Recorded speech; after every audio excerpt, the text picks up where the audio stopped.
from the blackest corners of your mind, they call, pulling you deep into shadow, twisting your senses, keeping you from sleep.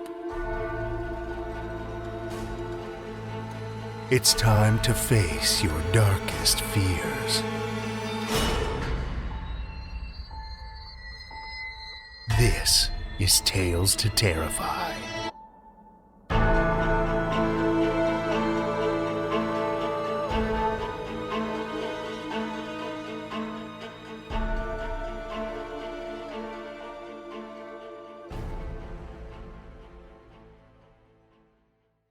Good evening, children of the night, and welcome. We have one tale for you this evening, which comes to us from Erica Waters. Erica Waters is a lifelong Southerner who now lives in Salem, Massachusetts. She writes dark fantasy and horror for teens and adults. Her second novel, The River Has Teeth, won the Bram Stoker Award for Superior Achievement in a Young Adult Novel. Erica's other works include Ghostwood Song, The Restless Dark, and All That Consumes Us. She is also a contributor to the best-selling folk horror anthology, The Gathering Dark. Children of the night, join me for Erica Waters' Uncanny, a study in canine folklore, a Tales to Terrify original.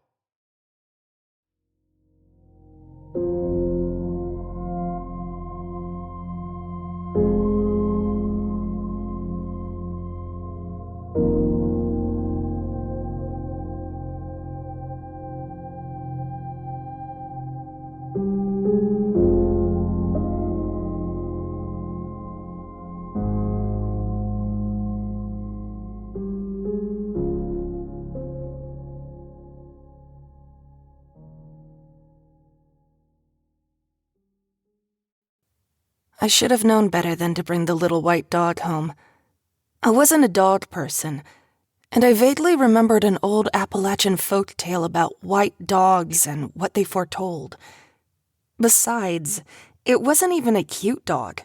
Like an overgrown possum, it seemed made up of spare parts. Enormous bat ears, a bumpy rat-like nose, and a long neck that put me in mind of a llama. Its tail was an oily yellow and always tucked between its legs. It appeared half-starved, worm-infested, its watery eyes rimmed in brown. But it had been hanging around the anthropology building all day, and it wasn't wearing a collar. I watched from the second-story adjunct's office as a series of students, administrators, and maintenance workers tried to catch it. It ran from each of them, looking not so much frightened as annoyed. It didn't seem to want anyone's food or help or attention. It was simply loitering for some purpose of its own. When I started home for the day, pulling my blazer close against the cool October wind, the dog followed me. It trotted at my heels, the two of us sending up swirls of dry leaves on the sidewalk. When I stopped at a traffic light to wait for the crosswalk sign, the dog stopped too. It sat on the sidewalk and waited patiently, shivering slightly in the breeze. When the little blue stick man appeared on the sign, the dog jumped to its feet and started across. I figured the dog would grow tired of this game and head off someplace on its own, but it didn't. It followed me for the entire 25-minute walk home and then straight up the steps onto the porch of the house where I lived, a scruffy but solid federal-style house that had been split into 5 apartments, including my 350-square-foot studio. It followed me all the way up to the 3rd floor, and when I unlocked the door, it trotted inside. I supposed it was my dog now, whether I liked it or not. While my leftover tofu curry heated up in the microwave, I rummaged in the pantry to find something for the dog to eat. I had never had a pet, so I wasn't sure what the rules were for feeding them human food. I found a can of tuna fish left by an old girlfriend and hoped this would do until I could buy some kibble. I dumped the stinky mess onto a plate on the floor and set out a bowl of water. The dog ate this offering in a resentful, contemptuous manner, keeping one sullen eye on me the entire time. This gave me a chance to study it more closely. It wasn't entirely white, as I had thought. One of its ears was tipped black, and the other had sooty gray spots. I figured it might be a Chihuahua mix, judging by its prominent bony skull and slightly bulging black eyes. It really was a very ugly little dog. After it ate, it trotted into the living area and leapt onto an armchair in the corner, where it curled up and went to sleep. I watched it surreptitiously while I ate my dinner with the TV on, then left it to its own devices while I graded papers and copy-edited a badly researched historical fantasy novel at my desk. This is what my PhD in folklore studies had come to. Before I went to bed, I walked the dog back down the stairs and waited on the porch while it trotted off into the night to do its business. It was gone for 5 or 10 minutes, and I started to wonder if it had moved on, left me behind. I let my head fall back against the wall and closed my eyes, feeling the weight of the semester pressing down on me. When I finally opened them, the dog was sitting beneath a street lamp across the street, watching me. The sight of it sent a stab of dread straight to my belly, though in the moment I couldn't imagine why that might be so. It was just a stray dog. When I stood to go inside, the dog ran across the street, slipping into the house like a bit of smoke beneath a door. Once upstairs, it curled up in its chair again, and I went to bed. That was the first day. That was the last day things were normal. I dreamed all night, which is a thing I'd stopped doing in my 20s, as if all the imagined had been wrung out of my unconscious by the doldrums of adulthood. In my mid-30s, I tended to only have the occasional stress dream about not getting my grades in on time, or one of those awful labyrinthine numbers about needing to find a toilet. But on the night the dog followed me home, I dreamed wildly, improbably, in Technicolor. They weren't good dreams. They involved eerie, moss-covered forests and dead things in increasingly grotesque permutations. At one point, I saw my own body pulled inside out like a rabbit relieved of its fur. I woke drenched in sweat, my sheets sopping with acrid-smelling fear. The dog was standing just a few feet away from the bed, watching me. I blamed my nightmares on the 3-day-old curry I'd eaten for dinner and went to work. I gave the dog a chance to leave my house if it wanted to go back to whatever business it had been pursuing before it followed me home. But after its outdoor break, it went back inside. I stared at it for a long moment, but it only blinked at me from its armchair, apparently content. I sighed and walked to campus, feeling jittery and tired at once, with those sharp, bright memories from my dreams flashing occasionally across my vision.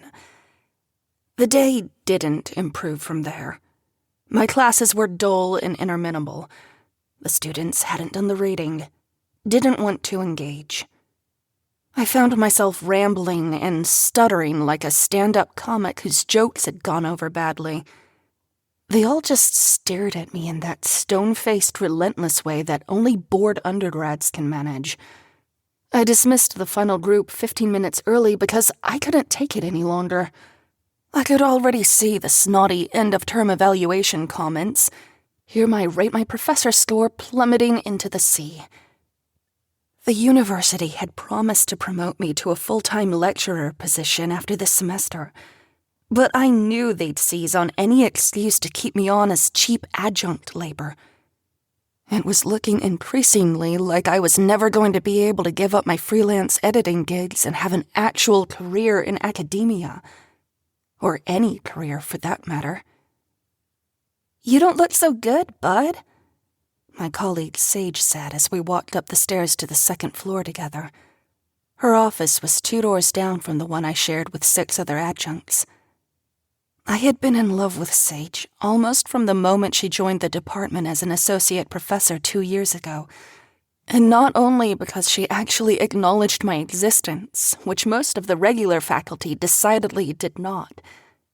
She was gorgeous, and had a razor-sharp brain and an absolute refusal to ever back down from students or administrators, no matter how hard they pressed her. A quality I was sadly lacking. I had been trying to build up the courage to ask her out for ages. "I just feel off today," I said weakly. When we got to the top of the stairs, she put the back of her hand against my forehead. I involuntarily leaned forward to press my forehead more firmly against her skin. "No fever, at least." She studied me, her green eyes flicking over my features. I knew what she'd see. Cropped blonde curls that made me look like one of the students until you noticed my purple eye bags and the start of crow's feet at the corner of my eyes. Or that one vertical line between my eyebrows that I'd earned from squinting at badly copied electronic files for too many years. "I got a dog," I said, just to prolong the conversation. "Or rather, it got me. It followed me home yesterday." Her eyes lit up. "That weird little white one that was running around campus? It picked you, huh? That will be a good dog, then. It knew what it wanted." "I don't really know how to take care of a dog," I admitted. "So it may have picked badly." "Oh, no. Dr. Finley Stover is always a good pick." She smiled again, almost shyly. I was so charmed by the sound of my full name in her mouth that it took me a beat to realize that she was blushing, her pale cheeks now a red bright enough to rival her hair. I was just tired enough to jettison my eternal fear of rejection, to ignore the rather obvious fact that she was light years out of my league. "So, would you maybe want to get dinner tonight? You can fill me in on all the canine protocols. I really have no idea what I'm doing." Sage bit her lip, hesitated. Now I was blushing. "I mean, it's okay if you're busy or you don't want to or—" "No, I do. I mean, I would like to. It's just that dating coworkers has never worked out well for me," she said. "Oh," I said, horrified at the silence beginning to stretch out between us. What if we just got dinner as friends?" I suggested desperately. "We'll split the check and everything. You'll be doing that poor dog a favor, honestly. Might be saving its life." She brightened again. "Okay. I mean, if it's in service of an innocent creature's life." She flashed a white, definitely has dental insurance smile at me. "No, really. I'd like that very much. How about that little Greek place that just opened up? 7? "It's a not date," I said, being that particular sort of queer person who finds dad humor irresistible. She was the sort of woman who never laughed when she didn't mean it, so she only smiled and shook her head. I parted from her, feeling as if my day wasn't a complete failure after all. Maybe all my dread and pessimism were for nothing. Maybe things really were going to get better.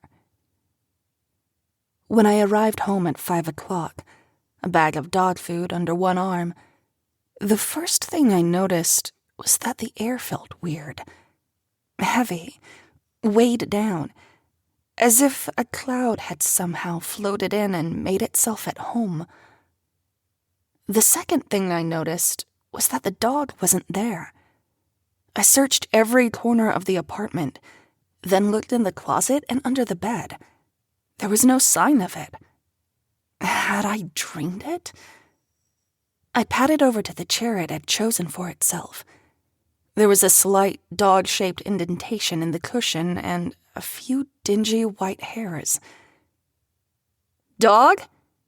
I called into the empty apartment, the first time I'd ever addressed the creature directly. "Hello? Dog?" I turned in a circle, trying to imagine where it could have gone. Maybe my landlord let himself in to do maintenance and forgot to mention it. Maybe the dog ran out. No, that guy was perpetually broke and would certainly have texted me to demand a pet deposit. I turned again. I looked in the bathtub and behind the garbage can. Nothing. I eyed the windows. They were all closed. In desperation, I walked into the kitchen and opened the cabinet beneath the sink. Eyes gleamed out at me from behind the bottles of Pine Sol and bleach. "Fuck!" I yelled, falling back onto my ass. The dog was hunched over unnaturally, crouched down with its head weirdly extended forward. It stared at me. "Dog," I said, once my heart stopped pounding and I trusted my voice to be steady. "Come out of there. I bought you some food." The dog peered at me for another long moment before stepping carefully around the cleaning supplies and creeping out of the cabinet. "How did you get in there?" I asked it, the silence between us now broken, at least on my end. The dog only sat on the sticky linoleum and stared at me. It was less creepy in the golden light of sunset falling through the window over the sink, but only slightly. I still had goosebumps all over my arms. It met my eyes with a sense of self that seemed too much, too present, too not human, but something equally autonomous, equally aware. I looked away first, feeling vaguely as if I had been mastered in some indefinable way. I poured the dog's food into a bowl. I left the kitchen. I took ages getting ready for my not date, showering and changing into clothes I hoped were casual-looking but feared were not. At dinner, after we had exhausted the academic gossip, Sage and I talked about the dog. "What have you decided to call him? Or is it a her?" Sage asked before taking a big bite of her falafel pocket. I looked up from my white bean soup, the cheapest thing on the menu that could still pass as an entree. "Oh, I've just been calling it Dog. I haven't looked at its bits." I shrugged. Sage laughed through the bite of food. "You're kidding," she said. "You have to give it a name. Did you set up a vet appointment to make sure it has its shots and is fixed and everything?" Oh yeah, I guess I should do that." "Finley," she said, eyes widening in disbelief. "You're making me concerned for this creature's well-being." Creature was a good word for it, I decided. "How about I call it Creature?" I suggested. She smirked. "It's gender neutral, at least." I smirked back. "Just like me." She rolled her eyes. "What have you done for the dog so far? Did you even buy dog stuff? A collar? A leash? Dog toys?" I shrugged, starting to feel foolish. "I told you I don't know anything about dogs. I got it some kibble. It seems content enough. All it does is sleep in the same chair anyway." "Oh my God, you're hopeless. Come on," she said, wiping her mouth with a napkin and pushing away from the table. "We've got stuff to buy." I followed her dutifully out to her car, and she drove me to one of those big chain pet stores. I wasn't convinced that the dog was going to stick around or that it would care about any of this. But it was a chance to hang out with Sage and let her boss me around, which suited me fine. We got all the things she deemed necessary for a cared-for dog, and then she drove me home. "Do you want to come up and meet the beneficiary of your canine do-gooding?" I asked as the car idled on the curb in front of my house. She hesitated for only a moment before she turned off the ignition. "Okay," she said, and met my eyes in the low light from the street lamp. I knew that she was breaking her rule and that she was going to keep on breaking it, so I took her hand as we walked up the sidewalk together. Maybe this dog was lucky, I thought, as we headed up the stairs. It had gotten me this far. Maybe that should be its name. Lucky. A little trite, but that wasn't hurting anyone. I could be a person who had a dog. I could be a person who dated a more successful colleague without incident. I could be a person who... The door to my apartment stood ajar. A strange, musty smell wafted out. "Did you forget to lock up?" Sage asked as I hesitated on the threshold, one hand on the doorknob. "No, I'm kind of paranoid about that, actually," I murmured, pushing open the door. I expected robbers, vandals. I expected my TV to be gone. But the room looked untouched, only smelling strange, like a flooded house left to rot. "Smells like New England in here," Sage joked. "I swear, the walls of all our houses would fall down if they weren't held together by mold." The dog wasn't in its chair. "Dog?" I called. Nothing. "Dog? Here, doggy. Come here, baby." Sage tried in that 2 octaves up voice people always use on pets and sometimes on wildlife. Nothing. Oh, I hope the poor thing didn't run out and get lost. The front door would have been locked downstairs, though, I said, moving through the living area into the kitchen. I went immediately to the cabinets under the sink and crouched down, but there was no dog hiding creepily among the bleach and garbage bag rolls. "What are you doing?" Sage asked, leaning against the counter. She looked so beautiful, I wished I could go to her right then and take her in my arms and press all her softness to me. "Nothing," I said, standing up quickly. "The dog likes to hide in strange places is all."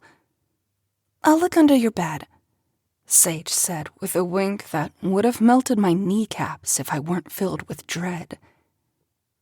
I continued searching the apartment for the dog or for any sign of why my door was unlocked. But everything was just as I had left it. Shabby but tidy. Stacks of books on every surface and along the walls. "Hey, Finley?" Sage called, her voice now tight and strange. "Can you come in here?" She was standing in the doorway of the bathroom, which I had already checked. I walked slowly through the room as a barrage of terrible images assaulted me. The dog drowned in the bathtub, the toilet lid open with a forgotten flush, a woman's lace bra hanging from the shower rod. Whose? It didn't matter. All of them seemed equally likely and equally awful. I looked over Sage's shoulder, bracing myself. The floor was covered in water and it was steadily rising, though I couldn't figure out where it was coming from. None of the faucets were running. None of the pipes seemed to be broken. There was just water rising up from the very tiles. I swore and was about to try to gently move Sage out of the way. She was still just standing there as if paralyzed, when I understood why her voice had sounded like that. The trash can beside the toilet had been knocked over, and the dog was half hidden behind it in the shadowy place between the cabinet and the commode, and it was looking at us with frozen, glassy eyes. Only its neck was bent the wrong way, and it was wrong. It was wrong. It was... Oh, God. The dog was dead. Its neck was broken. Someone had come in here and broken its neck and stuffed it behind the... The dog blinked. Sage screamed and stumbled back into my arms, and then screamed again, as if frightened of me. She scrambled, trying to get away from the both of us, her feet sloshing in the flood. She backed into the tub and her legs went out from under her. She fell hard, cracking her head against the tiled wall. She lay still, head first in the tub, one leg thrown over its edge. Blood welled from the wound and wept into the tub in a thin stream of red. The dog untangled itself and stepped primly out of the shadows, walking past me through the flooded bathroom and back to its chair. I stood staring at the dog for a long moment before I remembered Sage, who had now come to and was struggling to right herself in the tub. At first, she put out a wary hand to tell me to keep my distance, but then she blinked hard a few times and said quietly, "I think I need to go to the hospital." She let me help her out of the tub, but she winced every time my skin touched hers. We sloshed back through the bathroom and down the stairs. I put her into the passenger seat and drove her car, slowly and carefully. I hadn't driven in years. I was very out of practice. The dog was fine, Sage. It walked right out of the bathroom. I saw it. "Okay," she said, not looking at me. "I'm so sorry this happened. I don't even know what to say." "Me neither," she whispered. We didn't talk again until she came out of the patient area of the hospital, her head bandaged and a sheaf of paperwork in hand. I stood up fast from the hard plastic chair. "What did they say?" "No concussion, thankfully," she said, avoiding my eyes. "I had to get 3 stitches. There's some bruising here and there. Slight sprain in my shoulder from falling. Nothing I won't recover from." She tried and failed to smile. "God, I'm sorry. What an awful not date." This didn't produce a smile either. It wasn't until we were back in front of my house, car idling, that she finally spoke. "Finn, I don't know what happened up there. I know I should believe you, but I can't explain it. I've just got such a terrible feeling. I've never felt anything like that before." "You thought I hurt the dog?" She nodded, not looking at me again. "Can't you come up and see it? See that it's fine?" "No," she said. Too loud. Too fast. "No, I can't go back up there. I'm sorry. I just saw it all so clearly in my mind, and even though I know it can't be true, it's all I can see now when I look at you." "What if I bring the dog down?" She stared out the window for a long time. "I just want to go home." "I'll drive you and get a lift back here." "No, that's okay. You should go check on that flooding issue. Make sure the dog..." Her voice cut off as if her throat had closed up. I went upstairs, feeling like some kind of deviant, even though I knew I hadn't done anything.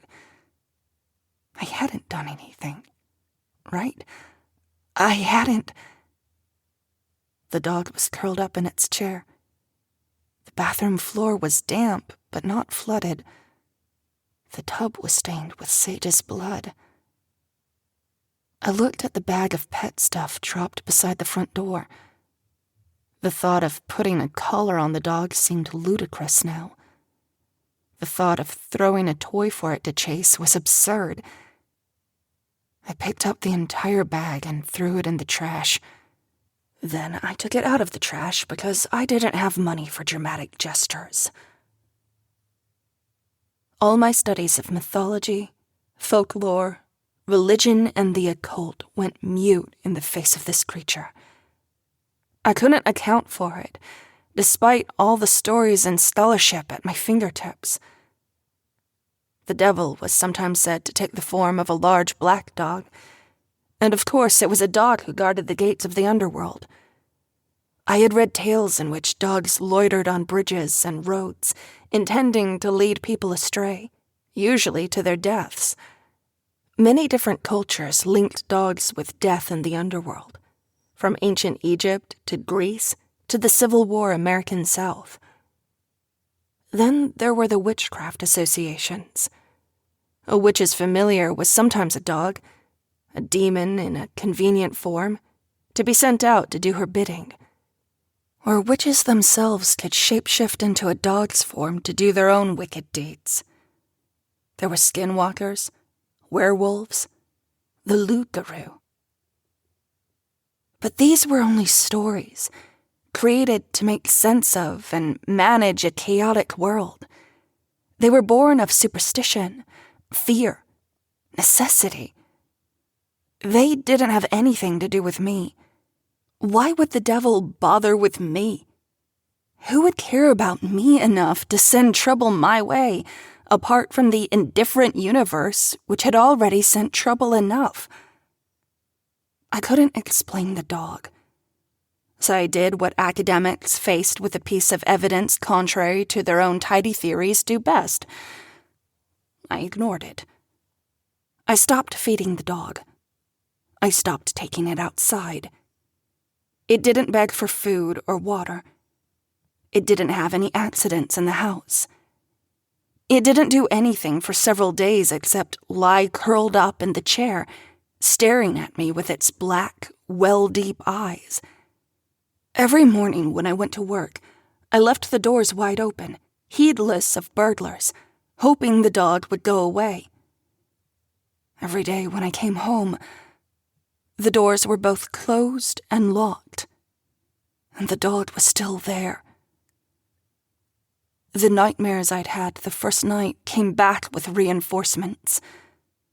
I slunk through soggy black woods on all fours, hunting. No longer was I the body turned inside out. I was the one doing the killing, the ripping, the tearing. I was inhuman, monstrous, hungry. I woke screaming, the taste of blood and fur in my mouth. At night, I hunted. By day, I haunted. I was half asleep, going through the motions of living. I refused to look at the dog, but I could always feel it there, watching me, waiting for something. If Sage hadn't seen the dog too, I'd think I was hallucinating. I felt paranoid, strung to breaking. Sage was still barely speaking to me at work. I was an exhausted and rambling mess in my classes. I was late with my editing projects, late to return students' graded work. The apartment kept flooding and draining itself without cause, a perpetual musty funk in the air. The dog continued to cram itself into small spaces and do unnatural things with its neck, though I only caught it from the corner of my eye now, so vigilant was I to avoid looking at the creature.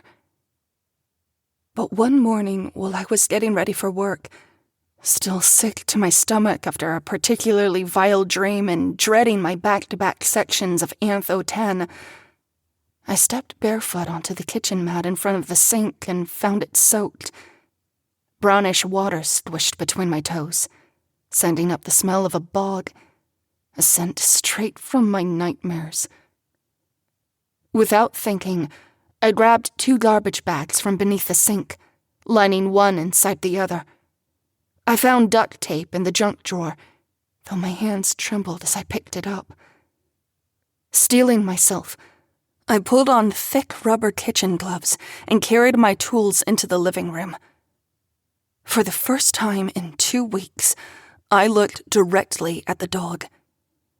It was curled up innocently in its chair, as if it weren't some eldritch creature straight from my nightmares. As if it weren't slowly dismantling my entire life. The dog, always alert, looked up and blinked at me as I approached. It raised its head, watching my every movement carefully. I didn't know if it would bite or scratch me or something far more awful, something I didn't even know to be afraid of yet. But I was desperate.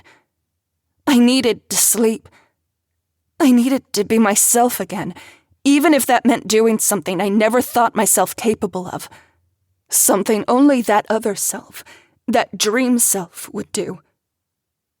My heart pounding, I stepped closer until I was looming over the creature.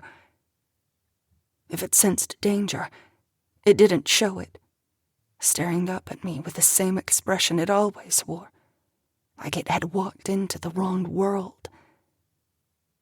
The longer I looked at the dog, the more the garbage bags in my hand felt wrong.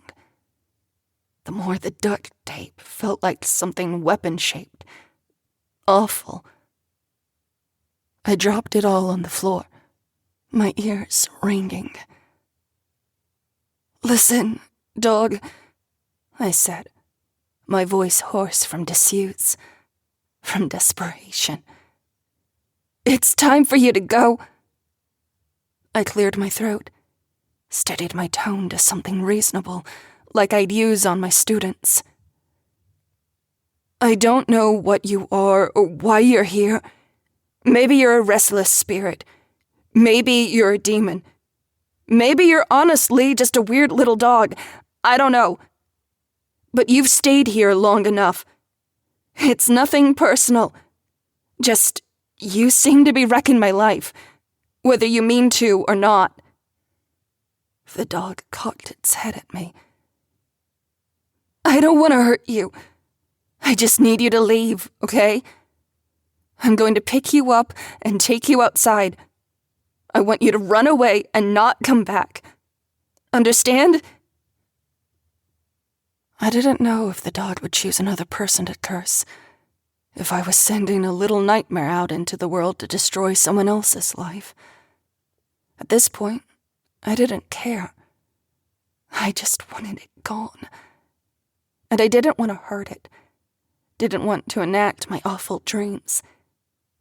Didn't want to be that person Sage was so afraid of. The dog didn't resist as I put my gloved hands around its body and lifted it awkwardly to my chest. I'd never even petted the thing before, and now its full weight rested on my arms, its coarse hair prickling against my bare collarbone. "Oh," I said. "Oh." The dog gazed up at me, its well-dark eyes so clear I saw my own face reflected back at me. I held it close, then started to rock it gently. The dog closed its eyes, rested its head against my shoulder. Instead of carrying it outside as I'd planned, I sat down in the armchair, the dog held close to my chest. I listened to it breathe, in and out, in and out, and heard wind in the trees in some far distant forest. I breathed in its smell, a wild and musty fragrance that reminded me a little of whiskey, sharp, smoky, peaty. I knew I was supposed to go teach a class. I knew there were 23 freshmen waiting for me in a dingy classroom with an empty whiteboard. But I couldn't seem to remember why it mattered. Couldn't seem to make myself stand up, put the dog down, go to work. That life seemed so small, so empty. I couldn't imagine why I had ever wanted it so badly. I held the dog and felt my breath sync up with its breath. My heartbeat followed its heartbeat, always half a step behind. Even when the water started to rise around me, I didn't move. Even when the dog grew heavier in my arms, its heartbeat louder, I only held it, waiting. When I felt its teeth on my neck, I could swear I was already somewhere else. Something else. I could swear that I was running.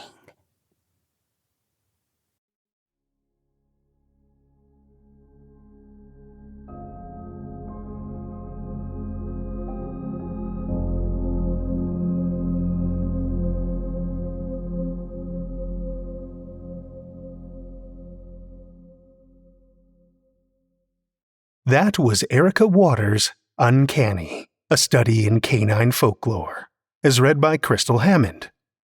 Krystal Hammond is a narrator/writer, cancer survivor, and non-binary queer human. They grew up in rural North Carolina, nurtured by a steady diet of local Blackbeard legends and Confederate ghost stories. These nuggets of folktale and myth fostered a lifelong love of storytelling and all the drama that goes with it. They also have a master's degree in biological anthropology and adore ugly cats. Feel free to check out their narration website at krystalhammond.com or visit them on Twitter at @thekmhammond. Thank you, Krystal.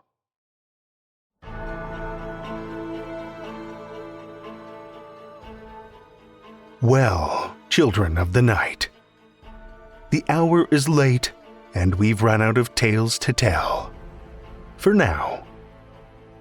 Tales to Terrify is made possible by the tremendous generosity of our supporters on Patreon and PayPal. Incredible fans like Lestle Baxter, Amanda Carrillo, Amanda Gottfried, and Orion D. Hegre, whose generous support keeps these lights on and flickering ominously. If you're not a supporter, head over to patreon.com/Tales to Terrify. You'll find all kinds of perks, like ad-free episodes, bonus content, and one-of-a-kind collectibles. Every dollar goes back into this show, and we appreciate your support so much. Want another way to support the show that doesn't cost you a cent? Head over to Podchaser, Spotify, or Apple Podcasts and drop us a 5-star review. You'll not only put an unnaturally wide smile on our faces, but help new listeners discover our terrifying tales, too. You can show your love of the show out in the world with some Tales to Terrify merch. TalesToTerrify.com/merch will take you to our TeePublic store, where we've got a great collection of creepy custom and curated designs. Tales to Terrify is produced by Seth Williams, Meredith Morgenstern, Andrew Gibson, Krystal Hammond, Spencer Disparty, and myself, Drew Sebastini, with original theme by Nebulous Entertainment. Tales to Terrify is distributed under a Creative Commons Attribution, Non-Commercial, No Derivatives license. Join us again next week as the terror consumes us with more Tales to Terrify.